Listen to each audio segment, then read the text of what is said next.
से आन मिलो घनश्याम, बहुत दिन बीत गए रे, बीत गए रे श्याम, बीत गए रे, बीत गए मुझसे आन मिलो घनश्याम, बहुत दिन बीत गए। राधा के आँखों के तारे बन जाओ मेरे भी सहारे, मेरे जीवन की होने चली शाम, बहुत दिन बीत गए मुझसे आन मिलो घनश्याम, बहुत दिन बीत गए। मुरली वाले मुरली बजाना, मेरे सोए भाग्य जगाना, मेरा भी कर दो कल्याण, बहुत दिन बीत गए मुझसे आन मिलो घनश्याम, बहुत दिन बीत गए मुझसे आन मिलो घनश्याम, बहुत दिन बीत गए। चलिए, बहुत बहुत धन्यवाद। देखिए, आपके साथ मौजूद है जाने माने, देखिए ये डॉक्टर राजमणि नंदन जी हैं सर, आपका डॉक्टर राजमणि नंदन। और ये अध्यात्म में बहुत ही कम उम्र में जिस प्रकार से अध्यात्म में ये लीन हो गए।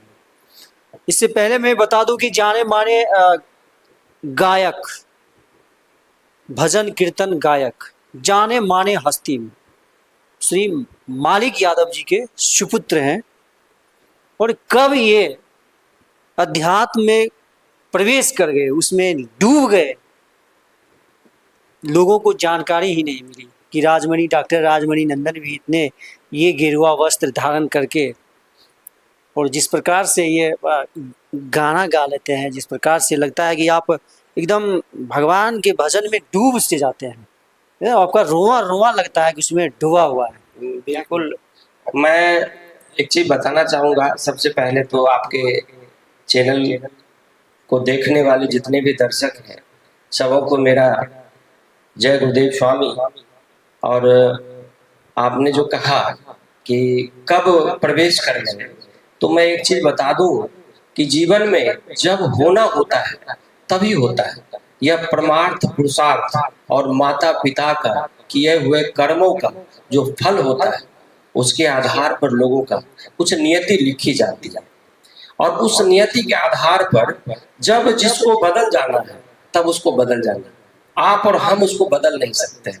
जिस प्रकार उंगली माल डाकू सब दिन लोगों को प्रताड़ित किया, सबका उंगली काट करके माला पहना, लेकिन एक दिन ऐसा क्या हो गया जो उंगली माल डाकू जो है संत हो गया। तो जीवन में परिवर्तन, तो परिवर्तन संसार का नियम है। यह तो आपने गीता में भी आपने सुना है, परिवर्तन संसार का नियम है। तो 5 नवंबर 2022 को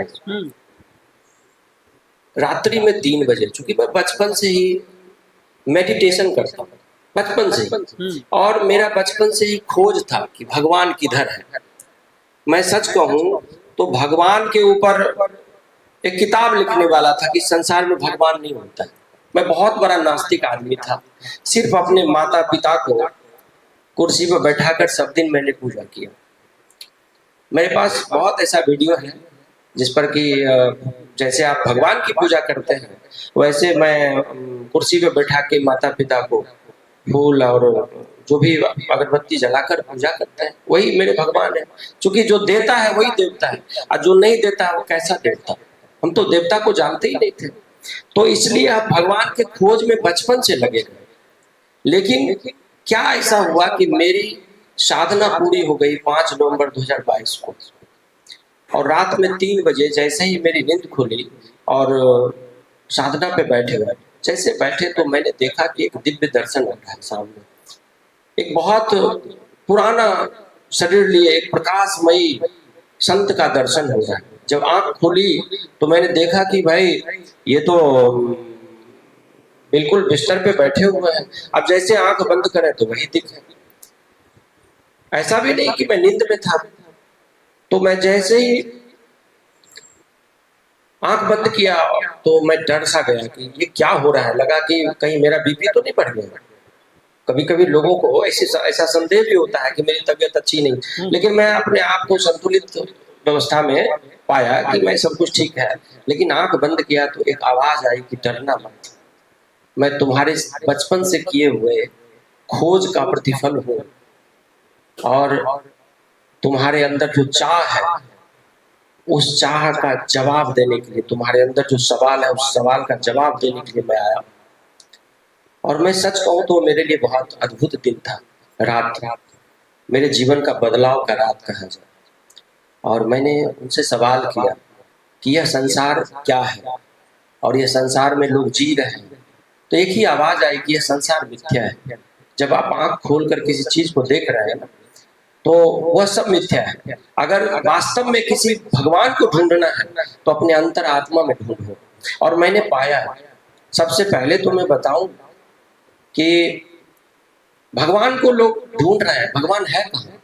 भ ग व आ नो, पांचों तत्व का पहला नाम। भ से भू धरती, ग से गगन आकाश, व से वायु, आ से अग्नि, नौ से नीर। पांचों तत्व का पहला नाम लेकर भगवान बना है। और इस भगवान का परिचायक कौन है? आप पूछेंगे कि देखिए, हाथ कंगन को आरसी क्या, पढ़े लिखे को फारसी क्या, आपने सुना है? तो मैं एक चीज बोलूं कि आप जब किसी इंसान के पास जाते हैं दुकान में कि भैया एक टीवी दे दो, और रेडियो थमा दिया, तो आप तुरंत कहेंगे ये टीवी नहीं है, रेडियो थमा दिया, तुम हमको बेवकूफ समझते हो? आप किसी को बोलेंगे कि आप मकई की रोटी खिला दो, अब वो गेहूं की रोटी डाल दिया, आप तुरंत फाइट कर जाएंगे। आप संसार में आपने बच्चे को स्कूल में भेजा, आप वहां पर जाकर के उसको मुस्लिम का कुरान पढ़ाया जा रहा है, आप तुरंत बच्चे को ये कर लेंगे कि हिंदू का बच्चा होकर मुसलमान का कुरान पढ़ रहा है। तो आपने स्वीकार नहीं किया। लेकिन भगवान के प्रति आपने गोबर का गणेश बना लिया। देखिए ये सारी बातें हैं डॉक्टर राजमणि नंदन। स्वामी, अब स्वामी लिखाते हैं क्या? जी जी बिल्कुल। अब मैंने अपने नाम में स्वामी जोड़ा है। स्वामी, स्वामी आपने जोड़ा कि कोई स्वामी आपको उपाधि दिया? नहीं, स्वामी जोड़ना मेरा कहा जाए कि एक तरह से कि मुझे व्यवस्था हो गई कि स्वामी जोड़ना। क्योंकि आप जब नदी में डूबते हुए इंसान को निकालने के लिए जाएंगे तो वास्तविकता यह है कि आपको तैरने आना चाहिए, और जब तक पानी में प्रवेश नहीं करेंगे तब तक आप कुछ उसको निकाल ही नहीं सकते। तो जो आज समाज को विपरीत दिशा में ले जाने वाले कुछ मुट्ठी भर लोग हैं आडंबरवादी, उनके अंदर में प्रवेश करने के लिए, उनके साथ बैठने के लिए मैंने अपने नाम में स्वामी जोड़ा। और कोशिश यही है कि मेरी खोज कब पूरा हो जाए। मैं खोजने के लिए निकला हूं, और अपने लिए नहीं, अपने समाज के लिए। मैंने कहा ना कि पांचों तत्वों का पहला नाम भगवान है, और उस पांचों तत्वों का परिचय क्या है? आत्मा है। आत्मा है। आत्मा का परिचय क्या है? स्वर है। मेरे अंदर का स्वर मेरा ईश्वर है, मेरा भगवान है। अगर निकल गया तो बात खत्म। कस्तूरी कुंडली बसे मृग ढूंढे मनमाही, जैसे घटी घटी राम है दुनिया देखे नहीं। पढ़े लिखे इंसान हो करके सब कुछ जानते हैं, लेकिन आज गोबर के गणेश में मिट्टी का बना हुआ, पत्थर का बना हुआ मूर्ति पे जाकर के सर नवा रहे हैं। क्या मिल रहा है? माता पिता ने दिया उसको ठुकरा रहे हैं। जिसने जन्म दिया अपने जीवन का एक एक जीवन का कहा जाए खून का कतरा लेकर के आपको बड़ा किया, पाला पोसा, उसको कोई मतलब नहीं है। जिस पत्थर का कोई मतलब नहीं, उसके पीछे आप सब जमाए जा रहे हैं। देखिए आप आडंबर पर प्रहार कर रहे हैं। अब देखिए गिरवा वस्त्र आप धारण कर लिए हैं, देखिए ये गला में जो माला है, लोग इसको तुलसी माला बोलते हैं। जी। तो आप तुलसी माला भी धारण किए हुए हैं, तो आपको क्या लग रहा है कि ये वस्त्र धारण करना, टीका लगाना, ये चोटी पीछे वाला बहुत बड़ा बड़ा चोटी बना लेना, ये इसका कितना महत्व है इसमें? इसका महत्व यह है कि जब आप तुलसी तुलसी देखिए, जितना भी आयुर्वेद में तुलसी सबसे महत्वपूर्ण कहा जाए कि एक ऐसा औषधि है, औषधि के रूप में प्रकृति ने दिया जिसमें 70 बीमारी का इलाज है। और यह तो सिर्फ मन की संतुष्टि के लिए पहना जाता है। जैसे आप कभी दारू पीने जा रहे हैं तो आपको कौन रोकेगा, लेकिन जैसे ही तुलसी को धारण कर लेंगे तो यह मन को, इस मन को लगता है कि हमने कुछ धारण किया है, और धारण करना ही धर्म है। धारण करना ही धर्म है। जिसने धारण कर लिया समझिए धर्म। आज धर्म का मतलब बदल दिया है बर्बादियों ने। ये धर्म का मीनिंग बदल दिया है। निश्चित रूप से आपने जो कहा, यह अभी का जो परिप्रेक्ष्य चल रहा है। देखिए आप बताए कि अपने माता पिता को मैंने कुर्सी पे बैठा के जैसे भगवान को पूजते हैं, आपने पूजा। और श्रवण कुमार, लोग चाहते हैं कि मेरा बेटा श्रवण कुमार जैसा हो। अब श्रवण कुमार को जब आप जानिएगा तो हम लोग जैसे अपना जज करते हैं, कभी आप देखिए आप अध्यात्म से जुड़े हुए हैं, आप बहुत मथुरा काशी कहाँ कहाँ अपना अध्ययन किए हैं। ये श्रवण कुमार को जब आप देखिएगा तो लगेगा कि भाई श्रवण कुमार अपने माता पिता के प्रति समर्पित हो गए। एक समझिए कि उसका घिर गए, उसी के अगल इर्द गिर्द उसका जीवन समाप्त हो गया। उसका वंश वृद्धि नहीं हुआ, श्रवण कुमार का वंश वृद्धि भी नहीं हुआ। तो माता पिता के चारों तरफ इर्द गिर्द हुआ श्रवण कुमार, उसका लाइफ डेड कर गया। भले अभी नाम है श्रवण कुमार का, हम लोग उदाहरण देते हैं। तो समाज को क्या दे के गया श्रवण कुमार? समाज को श्रवण कुमार यही दे के गया कि अपने जीवन को यथार्थ में जीना सीखो। जहां से जो मिलता है उसकी ही पूजा करो। अगर पूजा करनी है तब अपने कर्तव्य का हर समय निर्वाह करो, यही तुम्हारा धर्म है। अपने जीवन में हर एक कर्तव्य का निर्वाह करना ही अपना धर्म है। धर्म क्या सिखलाता है, आप हमको बताइए। धर्म क्या सिखलाता है? उसका कहना है कि धर्म का कहना है कि अच्छा खाओ, अच्छा पहनो, और खुद बढ़ो और दूसरे को बढ़ने के लिए प्रेरित करो। धर्म कभी नहीं कहता है कि तुम बुरा करो, यह तो सब लोग जानते हैं। लेकिन फिर इस मंदिर में भटकाव क्यों? भगवान इधर है, भगवान को उधर उधर क्यों भेजा जा रहा है? समाज में ऐसा क्या है? जी, एक और हम देखिए जटिल थोड़ा सा प्रश्न है। लोग, आपको लगेगा कि ये धर्म पे प्रहार हो रहा है। एक साइंटिस्ट, पूरा शरीर उसका लुंज पुंज, पूरा विकलांग था वह, और स्टीफेंसन नाम है उनका, जॉर्ज स्टीफेंसन। और वे अंतरिक्ष में अपने विज्ञान के बल पे अंतरिक्ष में कैट वॉक किया, तैरा वहाँ अंतरिक्ष में दिखाया। तो उन्होंने कहा, उसने कहा कि भगवान नाम का कोई चीज नहीं होता है, और विज्ञान को यथार्थ माना कि विज्ञान ही सत्य है, भगवान नाम का कोई चीज नहीं। क्या कहना है इस पे आपको? तो विज्ञान ही भगवान है। मैंने कहा ना कि जो देता है वही देवता है। देवता मतलब क्या है? भगवान। अब भगवान तो पांचों तत्वों का पहला नाम है, उसी से आप भी बने हैं, उसी से यह संसार चल रहा है।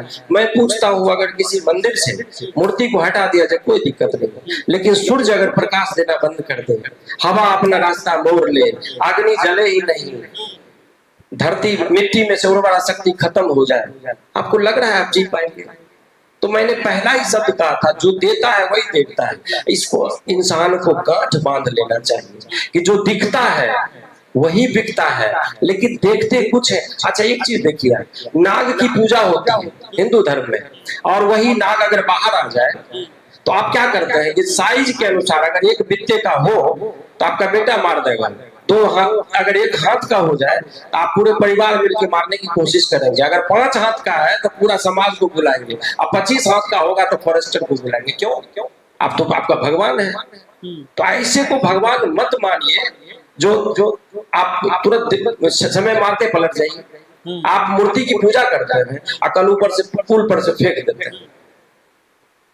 चलिए, जबरदस्त आपने उसका खंडन किया है। देखिए, क्योंकि लोग ज्यादा इस बात को समझ नहीं पाते हैं।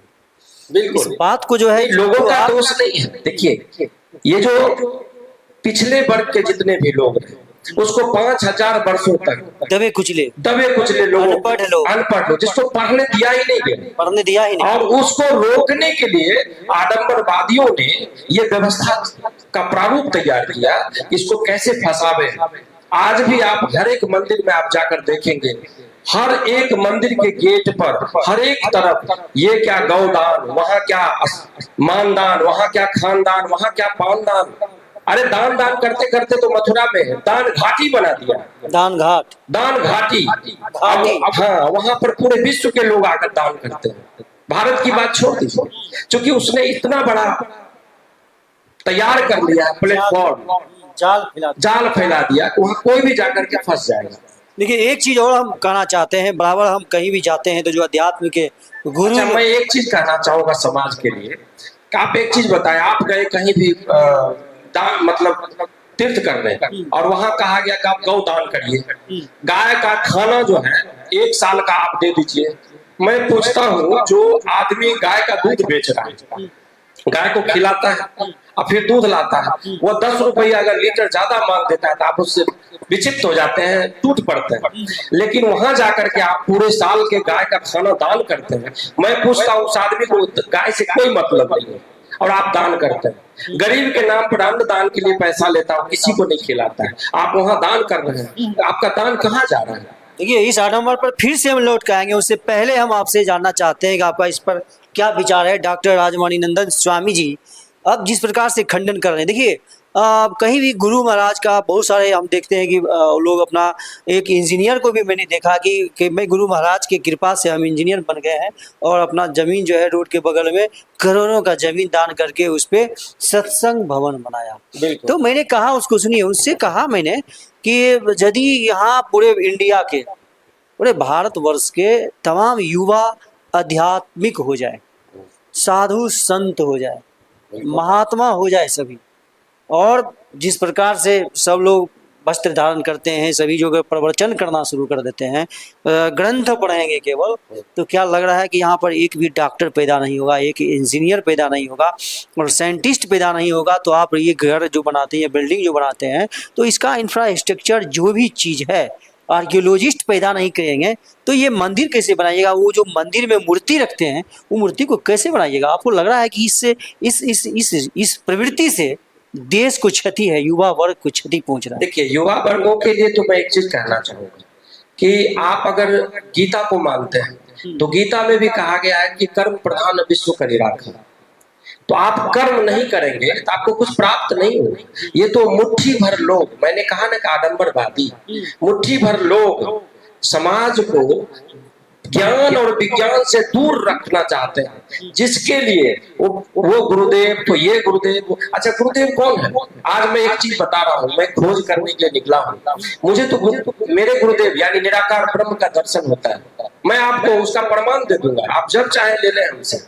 तो अभी लोग हमको कहते हैं कि गुरुजी आप हमको शिष्य बना लीजिए। मैंने कहा कैसे बुर्बक हो इंसान हो, कैसे इंसान हो तुम? अरे शिष्य मत बनो, क्योंकि मेरा क्या वजूद है।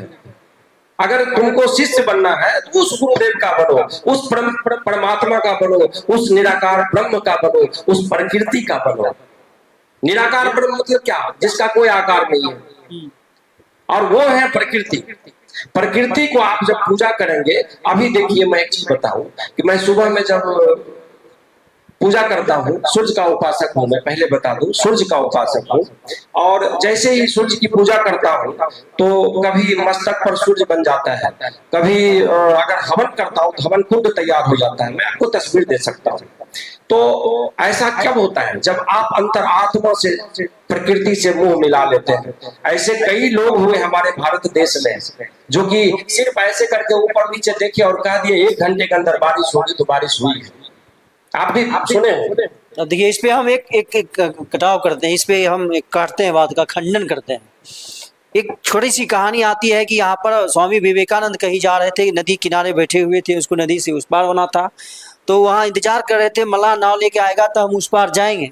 एक सिद्ध पुरुष आते हैं, कहते हैं तुम यहाँ किस लिए बैठे हो? तो कहते हैं कि नहीं, हम मला आएगा ना आएगा हम चढ़ के चले जाएंगे। इन्होंने सिद्ध पुरुष कह रहे तुम कैसा ये गिरुआ वस्त्र धारण किए हो, चंदन टीका सब लगाए हुए हो, फिर भी तुम कैसा हो, इसको इतना भी ज्ञान नहीं है, तुम पैदल देखो हम कैसे चल जाते हैं। वो तेजी में गया पैदल पानी पे चल के और चल के फिर वापस आ गया। कहा देखा मैंने क्या कहा तुझसे? स्वामी विवेकानंद पूछते हैं कि आपको कितना समय लगा इस सिद्धि प्राप्त करने में? तो उसने कहा 21 साल तक हम तपस्या किए इसमें, तब जाकर के ऐसा हुआ।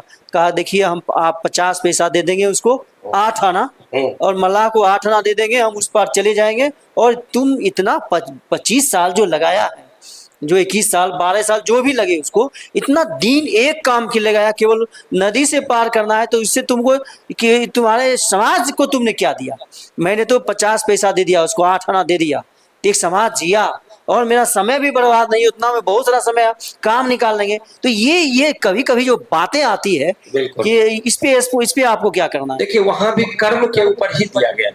स्वामी विवेकानंद हमारे पूरे विश्व में नाम किए और वो आदर्श है हमारे। उन्होंने भी कर्म पर ही ध्यान दिया, कर्म की बात कहा कि देखो जो मांझी आ रहा है उसको 50 पैसा देंगे और पार कर देगा, और तुम अपने जीवन में तपस्या में लगे हुए हो, टाइम बर्बाद कर रहे हो। तो टाइम बर्बाद क्यों कर रहे हो? फिर भी उससे समाज को कुछ फायदा नहीं समाज के लिए वो नहीं होता है। सच बात कहूं कि कोई भी तपस्वी अगर तपस्या करता है तो उससे समाज को कोई फायदा नहीं, कोई फायदा नहीं। अगर वो फायदा देना चाहता है तो उसके लायक उसको बनना पड़ेगा। लेकिन उसका क्या फायदा अगर वो फायदा लेने के चक्कर में हमारे बच्चों को डाइवर्ट कर दे, हमारे बच्चों को ज्ञान विज्ञान से दूर कर दे, तो ऐसा समाज नहीं चाहिए। इसी को आडम्बरवादी कहते हैं। चलिए आडम्बर पर एक और प्रहार हो जाए। ये देखिए जिस प्रकार से लोग श्राद्ध करते हैं, किसी के माता पिता गुजर जाते हैं, यहाँ तक कि बच्चे भी गुजर जाते हैं, किसी के घर का छोटा बच्चा या जवान किसी की महिला गुजर जाती है, तो उसको जब पंडित जी आते हैं तो उसमें दान लेते हैं कि जब तक आप गला में सूत्र बांध देते हैं, कमर में सूत्र बांध देते हैं, इसके बावजूद भी जब अंतिम बेला होता है उसमें कहता है भाई खाना खिलाओ, जितना इसको दान करो, अन्न दान करो, 6 महीना के लिए देना है, साल भर के लिए देना है, 6 साल के लिए देना है, वहाँ आपके सभी लोग हैं, जितना दान करोगे उतना दिन तक वो खाएंगे, इसके बाद तो फिर भूखे मर जाएंगे। फिर भूखे मर, क्या कहिएगा? इसमें एक ही चीज है कि देखिए आडम्बरवादियों ने अपना जो जाल बिछाया, इसमें उसने अपनी सारी व्यवस्था कर ली। मरेंगे तब भी देना होगा और जन्म होगा फिर भी देना होगा, यानी दुखी में हो फिर भी खिलाओ और सुखी में हो फिर भी खिलाओ। अब आप उसी से अंदाजा लग जाएगा कि जब उसका कोई मरता है तो वह अपने भैगना को बुलाकर ब्राह्मण मानकर दान पुण्य जो करना होता है सब कर दिया, तो उसका धन कहाँ गया? और आप जब करते हैं तो बोरा का बोरा जो है, स्टील का, पीतल का, खटिया, बिछौना, छाता सब आप देते हैं। किसके घर जा रहा है? वो तो जा रहा है उसके घर।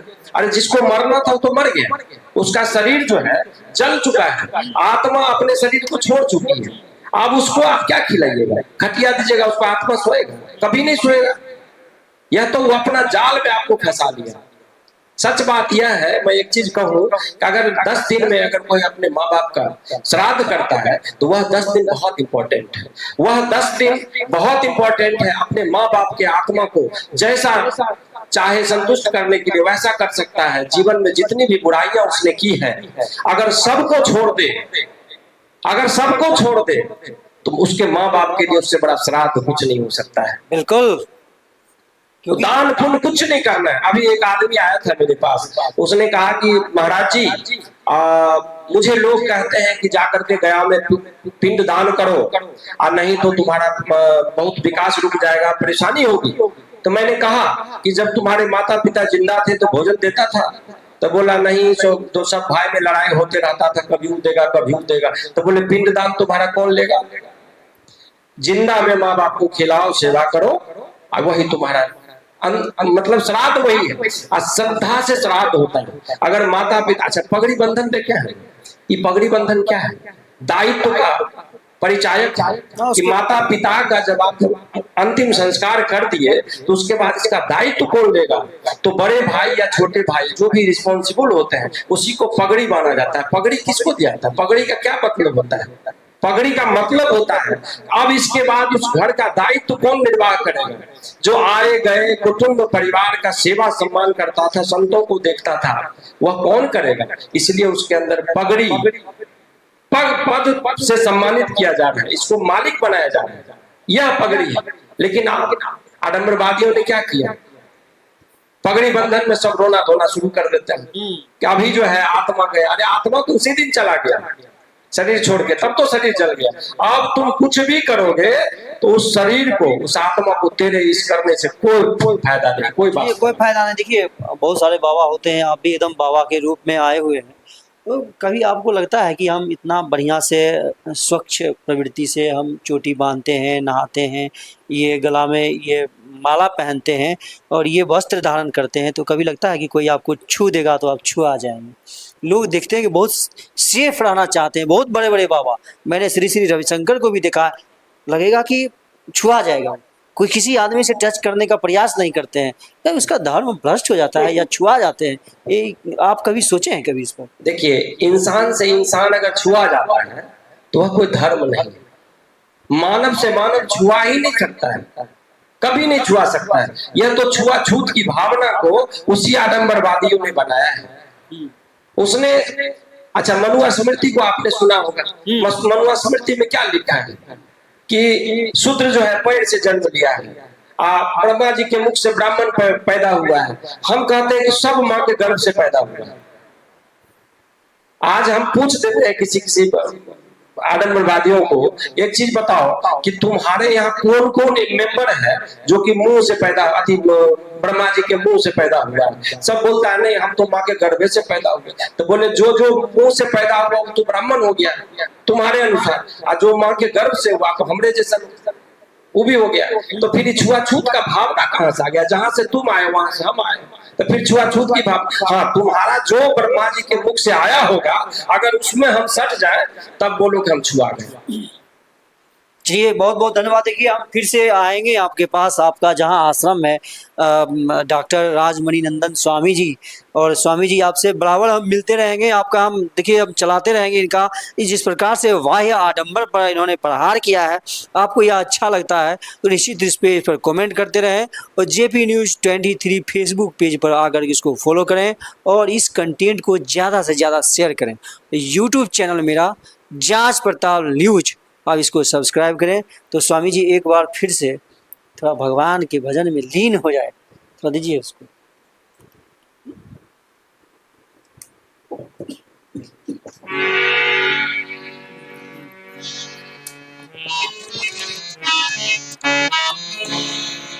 मुरली वाले कहाँ सो रहा है, तेरी दुनिया में क्या हो रहा है? मुरली वाले कहाँ सो रहा है, तेरी दुनिया में क्या हो रहा है? तेरी दुनिया में क्या हो रहा है? बेटा माने न माता पिता को, भाई माने न भ्रात भ्राता को। बेटा माने न माता पिता को, भाई माने न भ्रात भ्राता को। रिश्ते नाते खत्म हो रहा है, तेरी दुनिया में क्या हो रहा है? मुरली वाले डमरू वाले कहाँ सो रहा है, तेरी दुनिया में क्या हो रहा है? तेरी दुनिया में क्या हो रहा है?